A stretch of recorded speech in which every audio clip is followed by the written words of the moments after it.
Hi, I'm Randall Heyman, a university academic, and you're on one of my Corona Help playlists, where I help educators and students with quick turnaround videos during the coronavirus outbreak.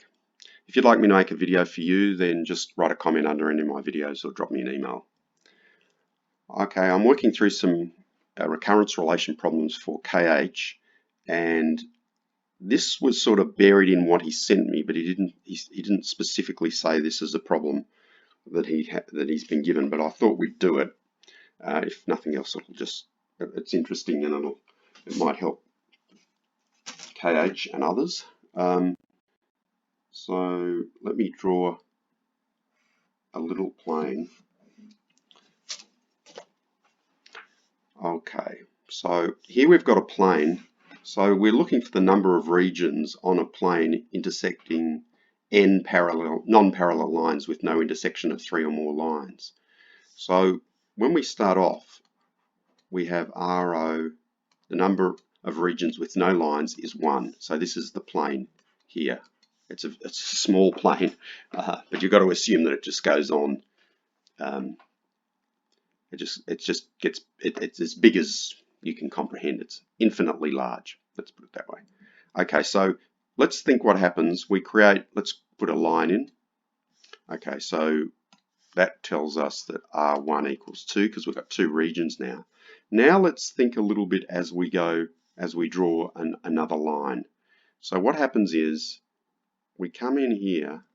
The first thing I can say is I know at this point I'm only going to intersect the existing line once, and I will always intersect it once. These are non-parallel lines, so I must intersect it exactly once. Okay.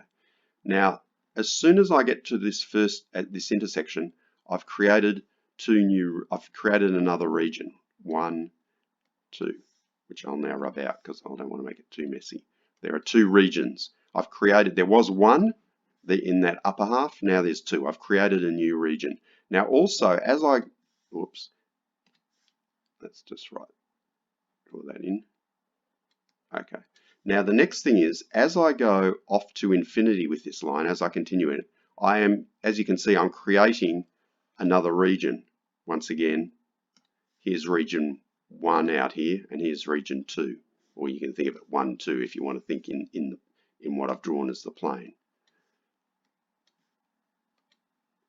So actually, it might actually be more helpful. It might actually be more helpful if I don't even draw the plane.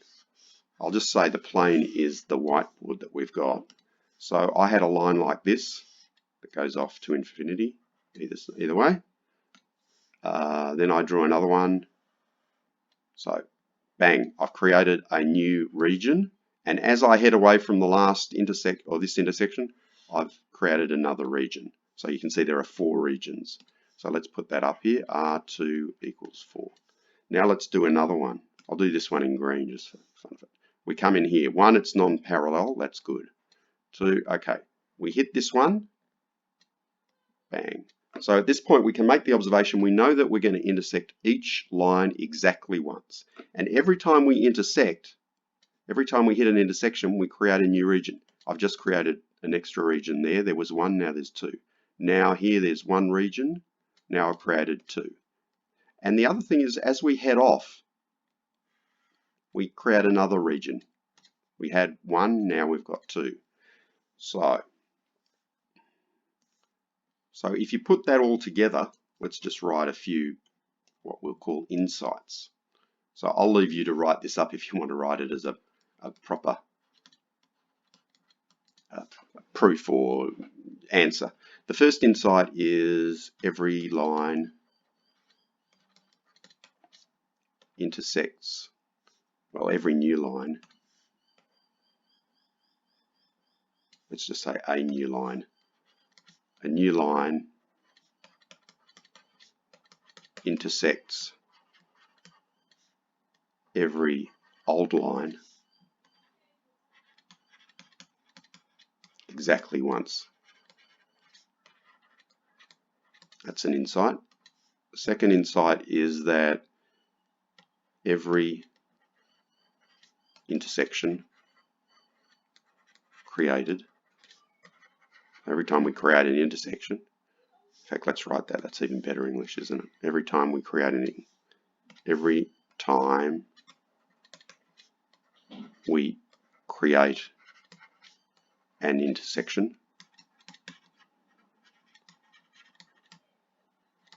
we create an extra region. And then the third thing is, as the line heads out or away from the last intersection,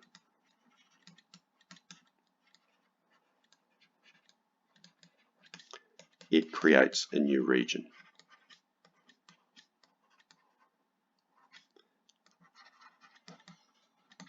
So if we put all that together, what does that say? It says we have Rn-1 regions with n-1 lines. As we create the new line, we know that it's going to intersect with n-1 each one of those lines. And each time we do that, we create a new region, and then as it heads off from the last intersection, it creates a new line. And that is Rn. So Rn equals Rn-1 plus n. If you've got any questions on this, let me know. Otherwise, I'm going to have to do a little bit of thinking about the third problem that KH sent me, the intersection of multiple planes. I'm not the most geometrically oriented mathematician, so if I think I can help you, KH, I'll do a new video. Otherwise, I'm afraid you're on your own with that one.